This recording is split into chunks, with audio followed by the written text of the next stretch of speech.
I am Deb Coviello, founder of the Drop-In CEO brand, and I am so excited that you have joined us for another episode where I get to speak to amazing leaders who share their insights and possibly inspiration with you. And I do ask, if you like this episode, please subscribe, rate, review, so we can continue to bring you more amazing guests. And just know, I sincerely care about the C-suite leaders of today and tomorrow to navigate their challenges with confidence. And today, it is my honor to bring to you my amazing guest, Natalia Burdikin. She is a successful serial entrepreneur and avid traveler.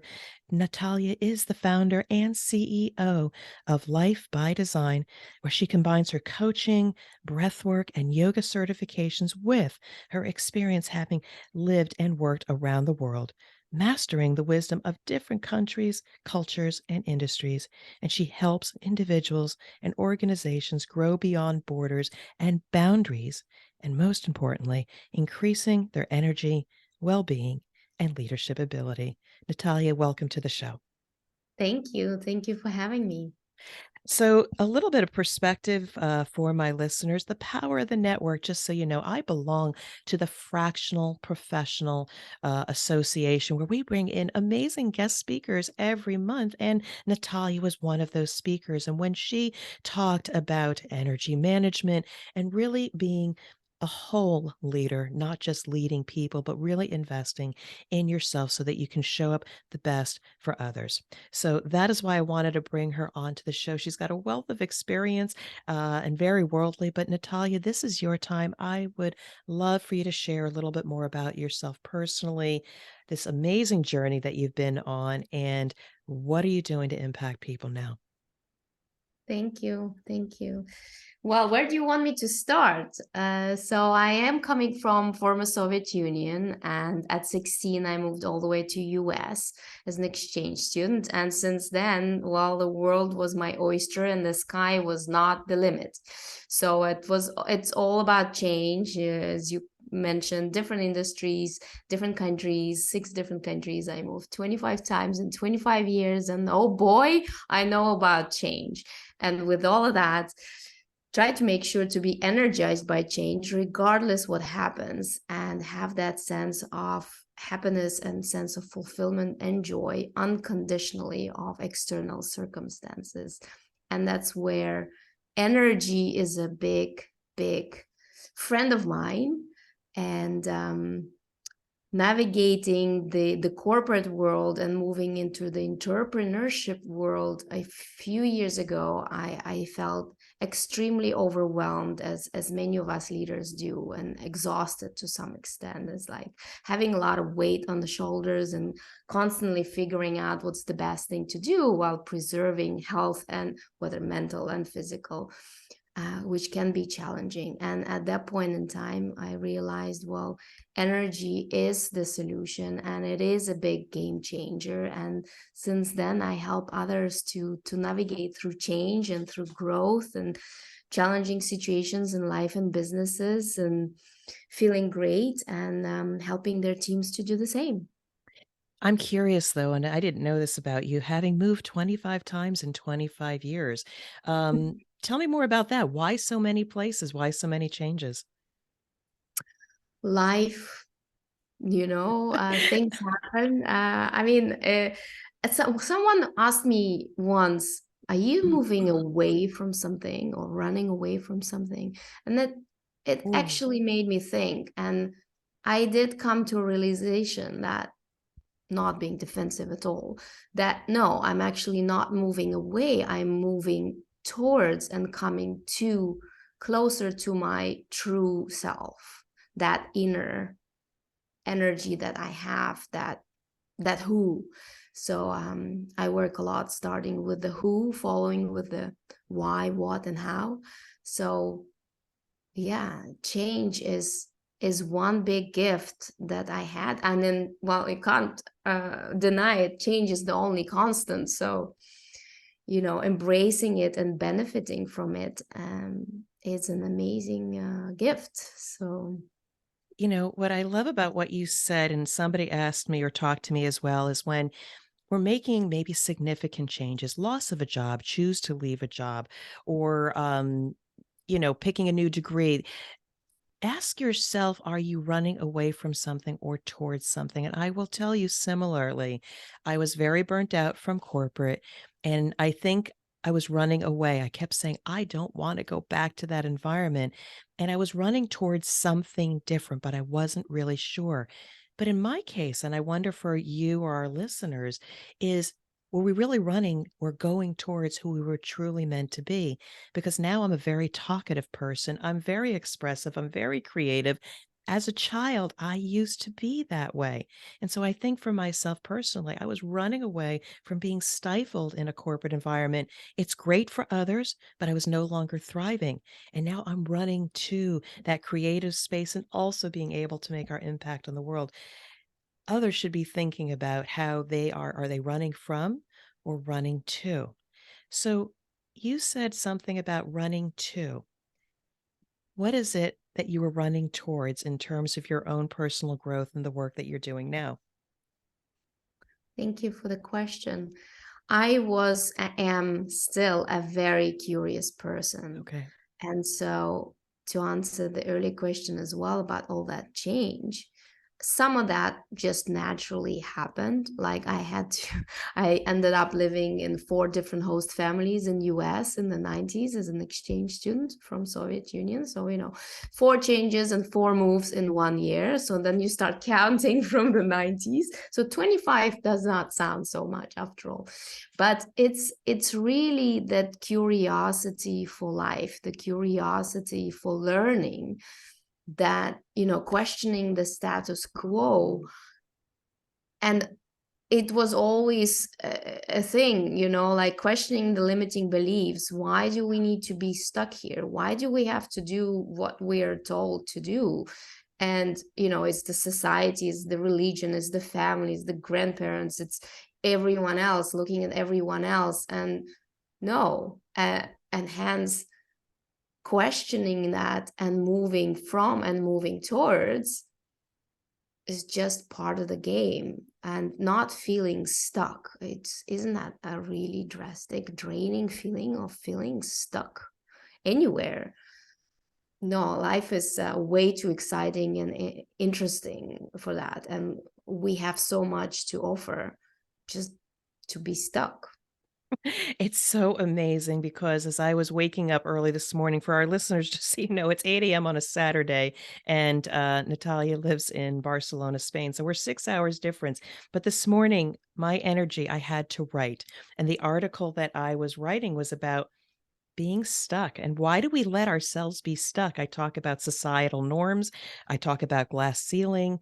Is it, Wow. the corporate culture? Is it ourselves that maybe is holding our back? And yes, there are circumstances that may slow down our progress, maybe because of responsibilities or obligations. But I firmly believe we can take control of our lives and move forward step by step to what we're meant to be. So it's ironic that you talk about that being stuck.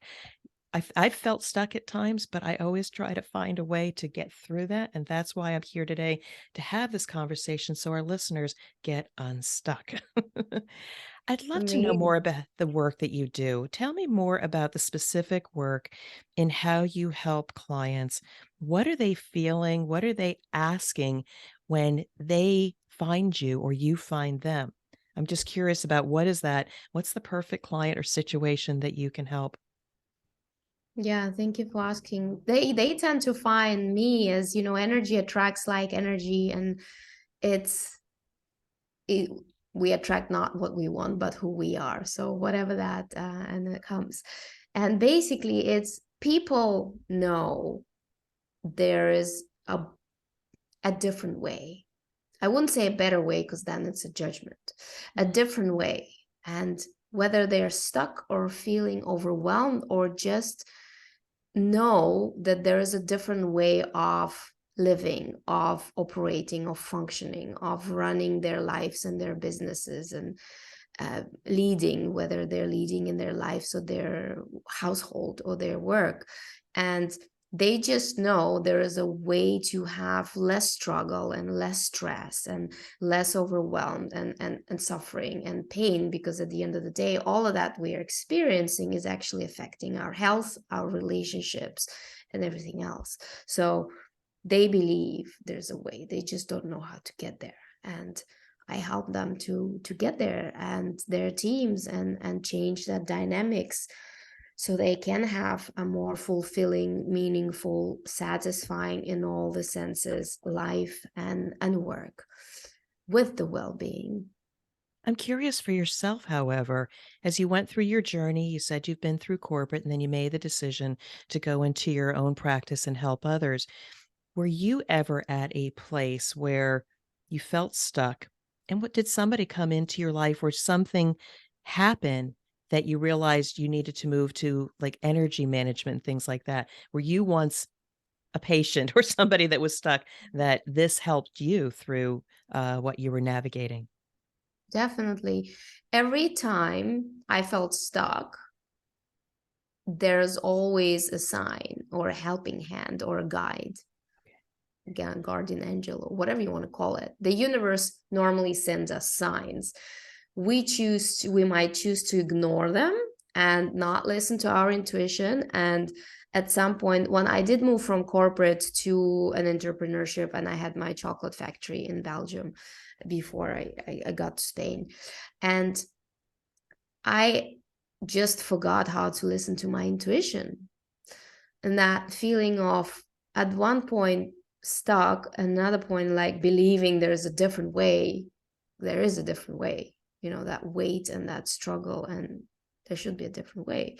But I didn't listen to my intuition. I just thought, I don't have any. I couldn't find it in the books. And I am part of the entrepreneurs organization, and I went to all sorts of activities, and it just wasn't right. And then at some point, I was at one of the leadership retreats and standing on top of Machu Picchu and listening to this amazing, inspiring speech of one of our leaders. And it just struck to me that I just wasn't aligned with who I truly was, and those values and those beliefs. Those are not just words written on the walls, the values of the company or your values. It actually is connecting to who you truly are. So remember, starting with that who. And I like, well, no wonder I feel exhausted and drained. And then I like, okay, well, something has to change. And I found the coaching institute and went through the whole re-education and certifications and things. And we focused a lot on what is at the core of our energy. Because, as coaches and leaders, we can make all the strategies we want, but if the core energy is not there, we're just not going to get there. We just don't have that energy intrinsically, or we might get there, but we don't have the sense of fulfillment. Like, okay, well, and that's where the whole thing started. And I worked on myself a lot, and clearly one has to live it through to give it to the others. So it is a beautiful, deep journey, and love putting people through that deep journey of transformation and discovery and coming out on the other side, because they can and manage it themselves and coach themselves moving forward, and their teams, and that's amazing. So before we go into a specific example on how you may have impacted others, you talk about we need to start with the who and then the what, the why, etc. If we had to qualify who is Natalia, who are you at the core? Oh, such a holistic question, because imagine we take all those layers, and Mm, you were talking about limiting beliefs and the society, the norms. yeah. It's like peeling the onion. And every day something else comes up. I can't say I'm just one thing. We are hybrid individuals and holistic individuals. And this whole thing about the purpose, there is no just one purpose. everything, every single thing, you know, whether it's around our health or they're around our personal development, our relationships, our professional career, what we want to give back, they're different purpose that we are attracted to, that gives us energy. And it is at the end the question of what gives me energy, for example. Yes. And who am I? I'm the person that went to do a yoga session in the morning in front of the sea, meditate, and read the book. And I tend to do that every morning. It's my me time.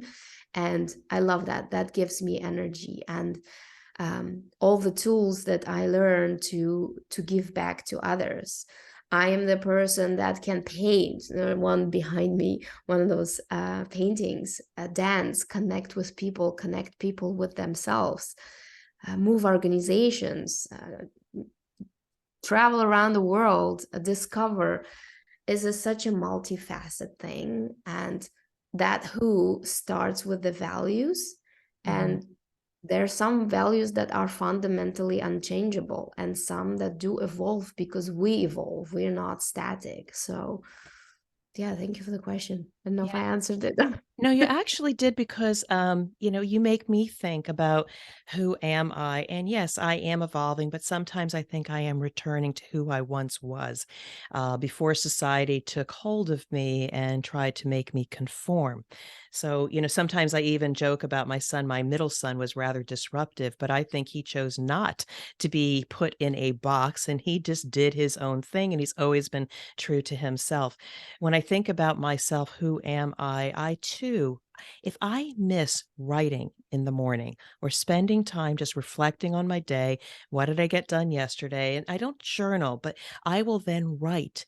And I have found recently, starting a new client, if I miss that writing in the morning, yes, I love the work that I'm doing, but something is missing from my day. And then when I think about family, knowing I love cooking. So when my family gathers and I cook a good meal, that's family time. That's important. And then I also curl. And when I go to my curling club and I look around the room and I know that I may be organized the evening event and I see people socializing and building new relationships, well, I'm tired at the end of the evening. The knowing that I'm building community gives me energy. And so that's who I am, despite being tired after all of that. But it's a good tired because that's who I am. I would love to turn this now to an example of either a person or a team that needed your services, and I would love to know where were they when they started with you? What was their challenge or problem? And what was the transformation that you helped them through at the end? Because I want my listeners to really relate to the work that you do and the impact that you make. Thank you so much.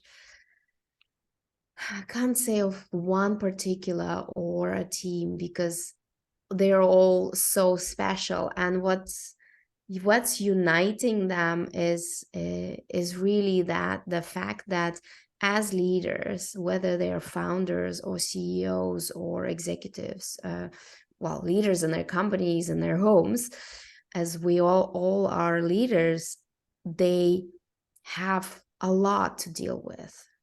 You know, we talk about who we are. Sometimes it's hard to deal with ourselves and we have to deal with the whole world around us. And those thoughts and emotions, that mind that never shuts up, making all sorts of conclusions and at times driving us instead of us controlling it is controlling us.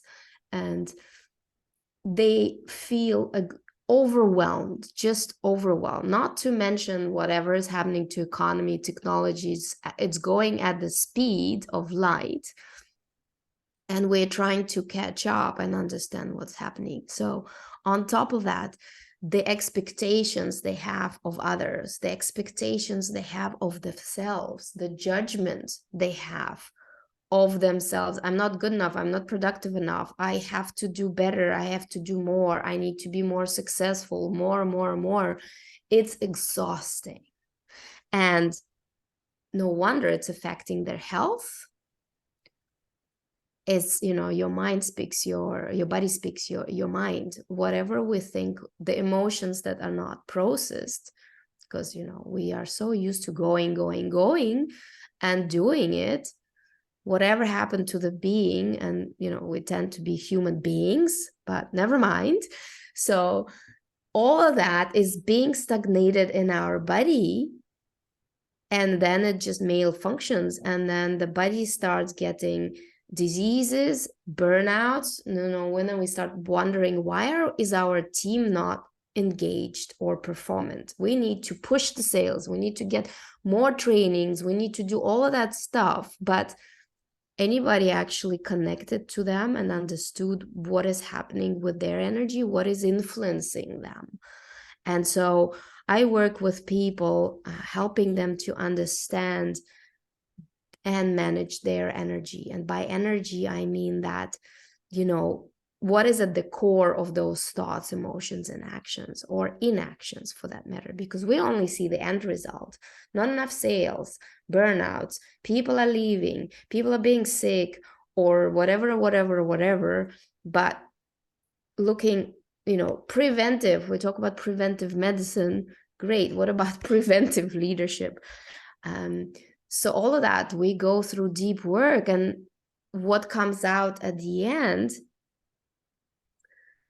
they feel lighter, they make decisions without being under stress. They start functioning not being under stress, because they don't perceive that stress as they did before. And stress is a big thing. It's about stress management, it's about time management. Well, you can't manage time, you can only manage yourself. And how do you manage stress? Well, let's start with perspective, a view. What is stress and why do we feel stressed? Starting with that simple thought and judgment, not productive enough. Well, think a little bit more, push yourself a little bit more, but is the pushing really going to help? Aren't we more productive in the flow, in the state of doing something that gives us the most energy? How do we get there? Same for our teams. This beautiful thought. I mean, we just have to sometimes have a guide such as yourself to step back and look at the frenzy that we put ourselves under, because sometimes we want to do more, we want to satisfy multiple people, and along the way I think we forget to just satisfy ourselves. And what you say resonates so much with you. And again, I enjoy speaking with you because you help me also on my journey. I want to change the world. I want to continue to do more. As an entrepreneur, we are creative and we want to just have a greater and greater impact. But sometimes we have to do less in order to be able to give more. And I recently, again, I've got a few clients now. I pushed. I've got a few clients right now, but it does mean I maybe cannot do as much as I used to, because sleep for me is very important. Time with my husband, time with my kids is so important. And so I almost have to forgive myself and say, who does it matter that I don't do that thing anymore? Do I need to volunteer for that organization? If it gives me joy, I keep it, but can I do it maybe at a lesser extent? I think we have to constantly reevaluate what's on our to-do list and evaluate it in different ways. What gives us joy? What must we do? And if we have to do it, is there any way we can make it less stressful? So Mhm. I'm inspired by this work because I think sometimes we just try to intellectualize what we need to do in order to get more done. But I think we need to listen to our bodies and our mind a little bit more and look at the energy and just how we feel, because that ultimately is going to take over. Definitely, definitely. Yes. Let's start with to be lists for a change, and What does having that that. look like? I want my listeners to stop doing and start being. So, what does the to be list look like, or just a few examples? Well, if you were to feel your to be list, what would be on your list? Mm. Just cooking for pleasure with no time limits. Just do it because it's a creative outlet. Having the time to write every day, it takes my internal thoughts and it brings it out to the day. A casual walk with my dog versus just rushing to get it in. I have to take away the rushing so I can simply enjoy the things that I like to do. Does that make sense? Amazing. Yeah. That makes a lot of sense. And guess what? You having that you time and things that give you energy are actually multiplying your output. It's not about time, it's about your energy. You know how sometimes we have a lot of time where we just don't have the energy. What can you really do in that time? You can stare at the computer or a book and read it 3 times and still not get it because you're not in it. So we can make time, we can multiply time, create time, and be the creator of our destiny, our work, creating that flow, and that productivity, that efficiency will be right there after. It's not the other way around. I so agree what you say. If I don't get my me time by the time I have to do the stuff that I must do, um, the impact, the amount, and the quality of the work is just not there. I get through it, but it's not at my best. Now, my listeners, I'm sure, are inspired by your work. I love the concept of the to be versus the to do. But if my listeners wanted to do something tomorrow and change their energy or discover their who, or just have a more purposeful work life and energy and all of that, what are some tips or things they might do right now to start making an impact? But then I also hope they connect with you. So what are some things that they can do now to start making a change of not being so overwhelmed? Well, what I love is a simple tool. It's silly how simple it is, and we actually do that easily and by birth, is to breathe. And something we forget a lot. You know, when we are under stress, in the rush, in the struggle, that's one thing that we forget. But it is fundamental that slow, deep breath, you know, if we just inhale and we exhale, the amount of, well, time gained actually, because we increase the clarity, we get a different perspective, we buy time to respond rather than react. We have the oxygen and everything through the body, so actually it helps the body to function better and the brain to function better, that we care so much about. And it gives us that sense of peace. And so for me, as simple as it sounds, and yes, I am also a trainer in breath work and everything, but just simple breath work, a few deep, long breaths, anywhere you are, whether it's still being in bed and getting out of bed, whether it's sitting in front of the computer or on the phone or facing a conversation that's boiling up, the couple of breaths makes a world of difference. And that's magic, but so simple. There's so many facets to that, and I know it's a technique, and sometimes we as humans are uncomfortable with pauses, uncomfortable with silence, or a void of information or things happening. We have to be constantly doing. But I think even in our conversation, you as well, taking a breath and then picking a few words before we actually then respond to each other's questions is a technique, because again, the breath gives your body some energy and a little bit of time to process and come forward with our best work. If we're just speaking rapidly and just saying whatever comes to our mind, eventually you're going to run out of air and perhaps Yeah. the clarity and the impact that you want. So I advise everybody, please breathe and slow things down a little bit. You will come out much more wiser in the words that you select and the impact that you're going to have. Definitely. And I deal a lot with the communications and negotiations, and support my clients in those difficult conversations and negotiations they have, whether it's with their colleagues or customers. And slowing down and pausing and checking in with their emotions, with the emotions of the other person, being an observer and participant at the same time, checking where their energy is. How are they feeling? Are they feeling like, like they're a victim of the situation, like they have no choice and no opportunities and no solutions? Or do they look at the situation as a learning opportunity, that there's always a win-win possibility, that they're there to co-create together?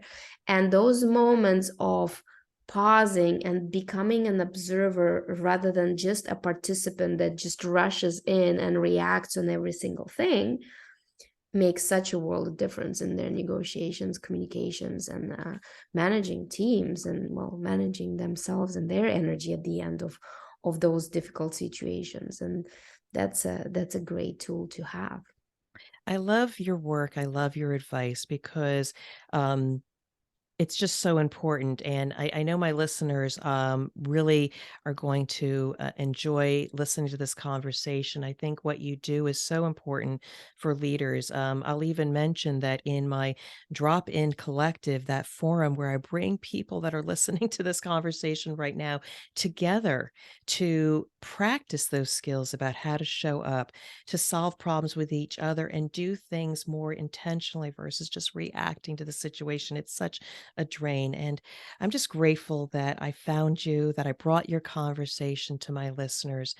Before we bring it to the close, I just to my listeners, I want you to check out Natalia's work, Energy, Life by Design. I think it could be very transformational for a few of you out there to just look at yourselves in a different way and perhaps go to the area of energy and how you're feeling, and just understanding who you are could actually, as she said, be a game changer. So, Natalia, any last thoughts or things that you want to share with our audience before we bring it to a close?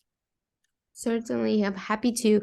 We have one of the tools you said that could be interesting and very powerful and insightful is the energy leadership assessment. So we have a 360 assessment that is so unique because it's attitude based, it's behavioral, and as opposed to personalities that you cannot always change, but behaviors and attitudes you can, if only you're aware of that.